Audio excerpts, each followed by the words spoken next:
Sanibonani mfowethu niyaphila.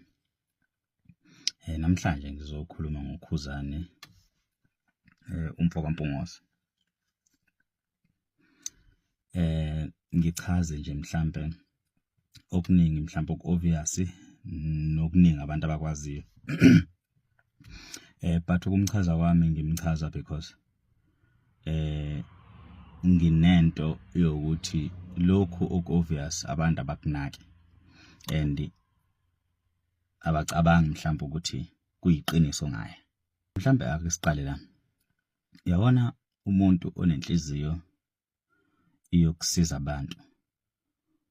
Uma engasizile uzwa engazuthi umhlaba wakhe awuphelele uyashoda. So kunzima umuntu onjalo ukumkhuza nomumikisa ukuthi hayi musukusiza ngoba ukusiza kuye kuyingxenye yokuphefumula. Uyabona inhlupheko nangendlela esikhule ngayo singabantu iyakwazi ukuthi uhluleke ukuzibona ukuthi ubani ungawazi amandla akho uzehlise nala kumele khona ngabe awuzehlisi ngoba kwawena uyazikhohlwa. Kanti isitha sona siyawabona amandla akho, siyayibona nepotential mase sisebenzisa ithuba lokuthi sikushaye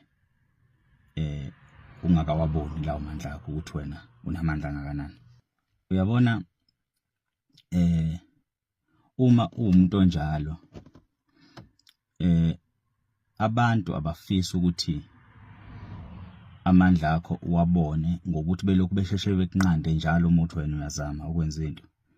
Ubezwe bethi hayi ubokuyeke phela abanye abantu nabo benza izinto. Anoke niyeke ukukhuluma senikhuluma njalo. Ukuyeke phela nawe okunye kwenziwa abanye abantu. Hayi nalama business akho asemaningi usalikhumbula nileli la fail ukuthi alilunganga. Anoke nithule phela sibanibani. Anoke nidedela abanye abantu nabo bekhuluma. Hayi anikwazi bonini ukuthi izinto zethu mazenzeka zindlule ningakhulumi ngazo. Uyabona ke lo umuntu osuke wazi amandla akho ukuthi angakanani. Kodwa uzama ukuqeda amandla ungakaqali ngoba uyazi ukuthi once waqala kuzoba nzima ukuthi unqandeke.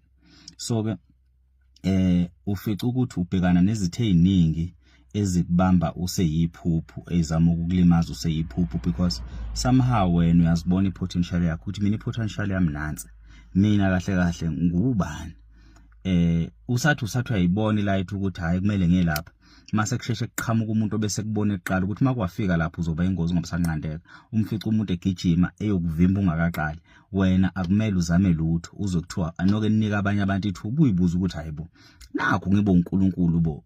Kusho bani ukuthi mina mangizama into omunye umuntu akanali ilungelo lokuthi ayizame ngoba nakho isizanywe yimi. Why ukuzama kwami kubuka ngazuthi nginomhobholo wemizamo yezinto ezibekwe phambi kwawo wonke umuntu emhlabeni ukuthi akayizame.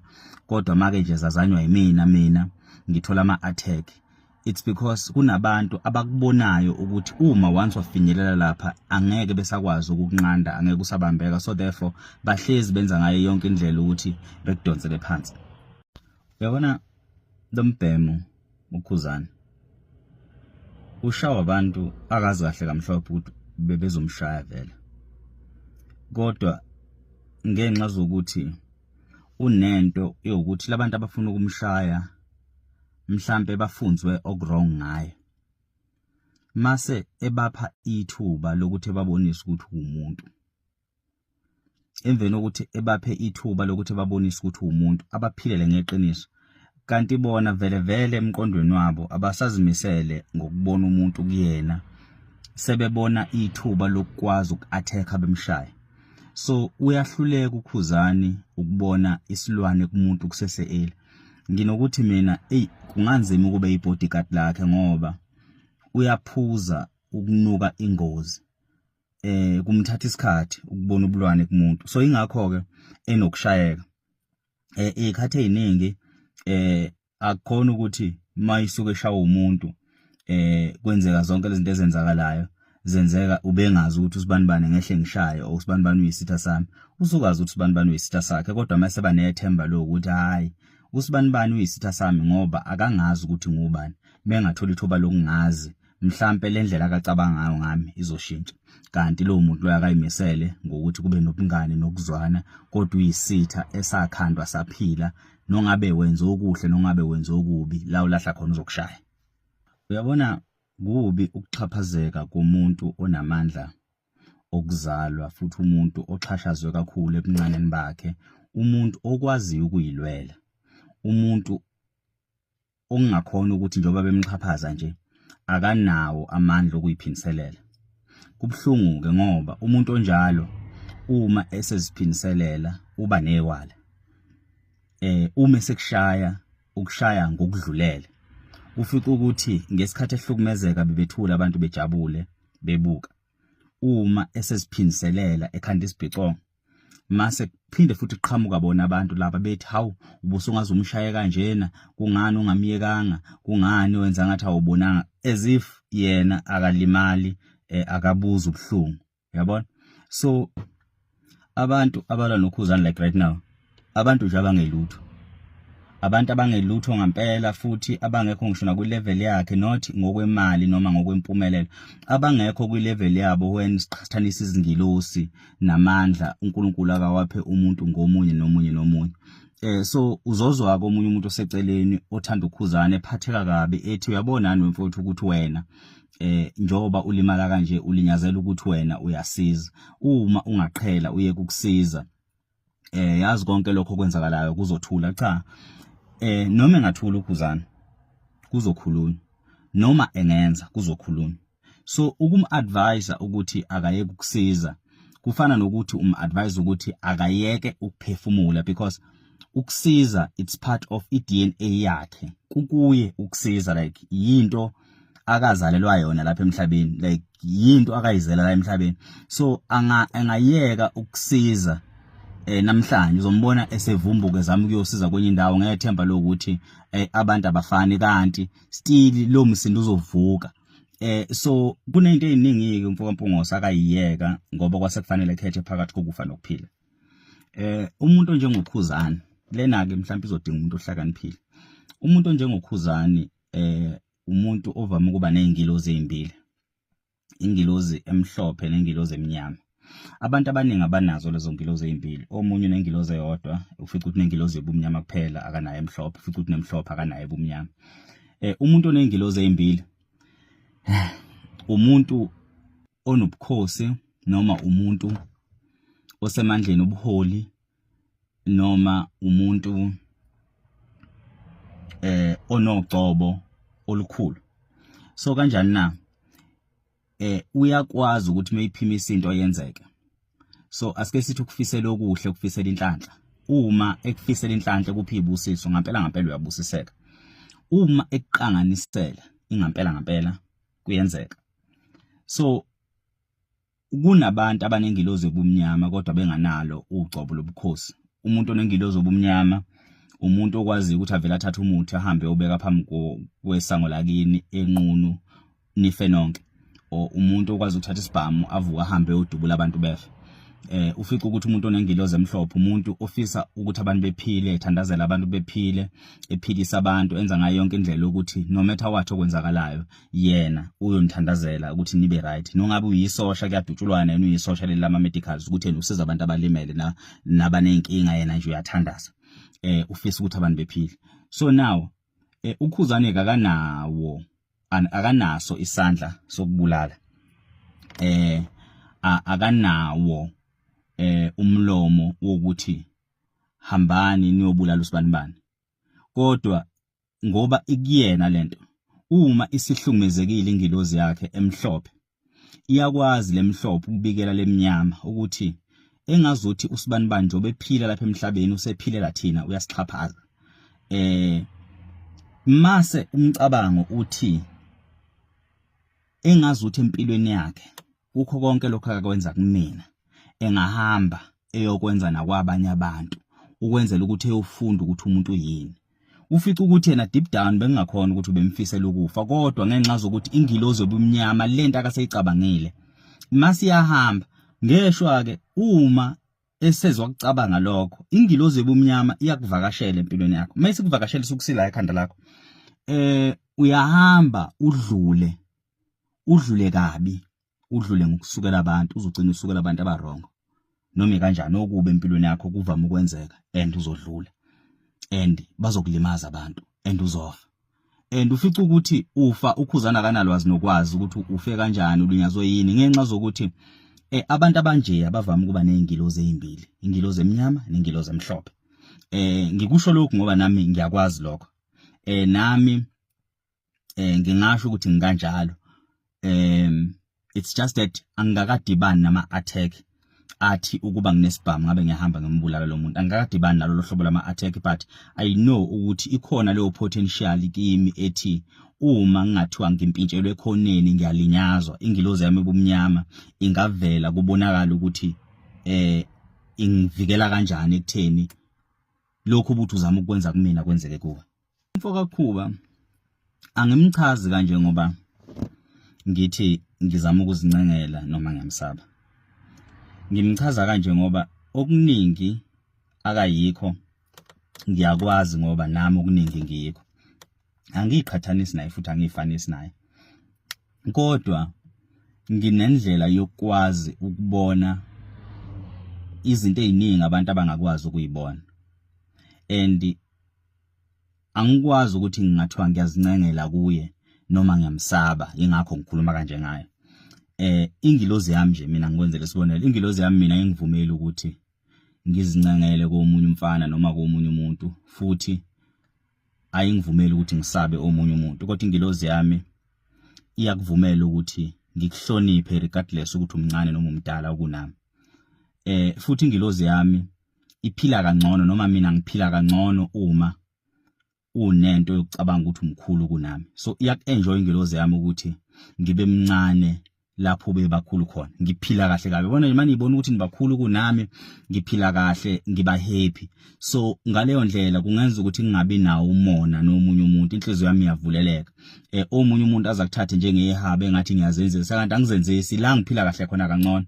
Which is same story zokhuzana. Ukhuzana umfica ukuthi unokuphila nabantu engasamele ukuthi ngabe uphila nabo, because ingilozi yakhe iyakenjoya ukuthi izizwe incane lapho abantu bezizwa bebakhulu ngaye, yabo. So angikwazi ke nami ukuzincengela kuye ngenxa zokuthi in as much as ngimhlonipha, kodwa angikufeel ukuthi manje sekumele ngimsabe o sekumele ngizincengele. Ayikho into mina la emhlabeni engithi usibanibani kufanele ngikhosozele kuye kwenzela ukuthi ngikwazi ukuphila. It's because ngitrusta ingilozi yami, ngiyayazi ingilozi yami ukuthi ngakanani, inkulu kangakanani. Kho ke unokufica abafana abancane abangangilami nokungilama beyitshela ukuthi singontanga, abanye beze beyitshela ukuthi badala kunami. Le ngixoxa ezihlaya, ngixoxi as ukuthi mhlambe ngizama ukukhanda izitho noma ngizama ukuthrow ama shades ku Papa G. UPapa G saficana lapha emngcwabeni kube kwaSicebi. After isiphithiphithi nje sokumbona ukuthi hayibo ngikwazi ukwenza zonke lezi zinto lezi, ngikwazi ukuphatha uhlelo, ngikwazi ukwenza ukuthi nokuthi kukhona konke lokho umuntu owaba nehlo lokwazi ukungibona ukuthi nginaleli ikhono eKZN yonke uyedwa, uyena uKhuzani. uKhuzani asikaze sasondelana kakhulu ukuthi size siba amabhadibhadi, but uyena umuntu owakwazi ukubona into engiyiyo, and yena ukuthi ayibone into engiyiyo akumthathanga isikhathi, and kungamthathanga isikhathi singawona amabhadibhadi wakwazi ukungibiza kushada inkosi yakaMpungose ukuthi ngizophatha uhlelo lomshado wenkosi yakaMpungose nabo abangani abaningi abahlukahlukene abasondelene naye abawo MC. Waphinda wangibiza kwi media briefing yakhe. So kuthatha umuntu special ukwazi ukubona ukuthi lo muntu umkhulu akayona, and uhleze ngitshela ukuthi mkhaya umkhulu, but ke akayena umngani wami, and asiphila ngalendlela le mhlawumbe ukuthi njengamanje singobhadibhadi, kodwa futhi ingilozi yakhe yakwazi ukuthi imtshele ukuthi lo mbhemi lo nongabe wona ungamkhulu nakho kunaye, kodwa unento enkulu akayiphathisiwe. So uPapa G ke after ubaba umsweli nokuphatha inhlelo njengoba tekudlula uSicebi noGupta, so uPapa G khane realize ukuthi hayibo ndoda yazi wena kahle kahle ukho kahle kahle enkondlweni kakhulu, wena kufanele ngabe ulokhuzana uphatha inhlelo wenza ukuthi nokuthi and ngaleso sikhathi leso it's like khane discover, it's like ikhane ebona lento le and uzibona kwiposition ukuthi manje usuphiri, yabona ngazi ukuthi kunento entsha akayitholile ngami. Ngaleso sikhathi leso ngihleli ngimbuka ngizehlisile, kungakhona ukuthi ngizehlisa ngamabomu, but ingilozi yami iyangivumela ukuthi ngizehlise ngimlalele, and yena ucabanga ukuthi ubona ipotential ngami, mina ipotential bekungayazi ngami, and ngak-enjoya lokho. At the same time ngaba nento ukuthi ukhuluma kanje ngenxa zokuthi emqondweni wakhe ubona ukuthi engangisiza ngathi ngidiscoverile, engazi ukuthi njobe ehlela imicimbi sometimes angake ngiphathe and yena ngaleyo moment ubengidiscover, it's like ubengidiscover and ebona lo mfanyana omncane ingilozi yami kinjalo. So that's why ngikwazi ukuchaza ukhuzana, because somehow sinalezo ngilozi siyakwazi ukuphila, siphile nomuntu ecabanga ukuthi mkhulu kanti ngimkhulu kakhulu mhlambe 10 times yena. It's just that ngiphila kangcono mayazi ukuthi mkhulu kunami. So ukhuzani ushawa abantu abancane and athule angasho lutho, bemshaya the moment evukelwa uyabalimaza, and mayibalimaza masekonzakalani masekuthiwa hayi bengaza mshaye kangaka, hayi usefuna ukubukwa unehaba. So mfowethu mfowethu, ezinye zezinto lezo obhekene nazo awukwazi ukuyishintsha ngoba zikuwe. So noma ngabe omunye umuntu enga-advise, bakhona u-advisor hayi ngoba ephiwa amandla obuhlaka nokudlula wena. U-advisor because yena akekho ezibeni obhukuda kusona, ungaphandle ubukela engaphandle. So izathu sokuthi ke nebukele engaphandle, it's because angeke kwazi ukufika la wena ofike khona ngokubhukuda. So ukwazi kuphela ukukhuluma emi ngaphandle engabuzwa ubunzima bamanzi. Wena umuntu wazi ubunzima bamanzi for the fact ukuthi uphakathi, which means unamandla okuno advisor. So sometimes unokuyithatha advice, kodwa sometimes futhi ubheka ukuthatha advice yomuntu onga understand ukuthi ukuba umhlambi noma ukuba inhlambi kunjani. So umuntu engakwazi ukubhukuda for the fact ukuthi anikho in the same position, anibhukude endaweni eyodwa, so angeke understand amandla waphiwe nento oyiphathisiwe ukuthi ngakanani, yabo. So mhlambe abanye bazotheka ukusiza, abanye bazophuma ezintweni zokusiza, phuma kubo kwaSicebi, phuma ezintweni ezithinta isitezi sikaSicebi. Uma uNkulunkulu bephathise wena ukuthi lento ithwale kuze kube sekugcineni, ithwale ingane yakwethu nezinhlamba zakhona kuze kuyofika ekugcineni. And okugcina engifisa ukukuveza, nomuntu ovelayo ukuthiwa umndeni, eqinisweni akayena umndeni, yibonge ezifanayo. It's just that wasondela esondezwa uthanda umsebenzi womfana, waphinde wamsiza financial nangezinye izinto ade emsiza ngazo, kodwa lokho akumenzi umndeni. Uma sedlulile lo akade esondele ngaye ekhaya, akasesiyena ngempela akumndeni. So kusengafanele ukuthi wena uze inkulumo kuphela engabe iqhamuka emndenini kaSicebi. Umndeni kaSicebi izingane zakhe uSicebi nomfazi wakhe. Ngiyaphela lapho.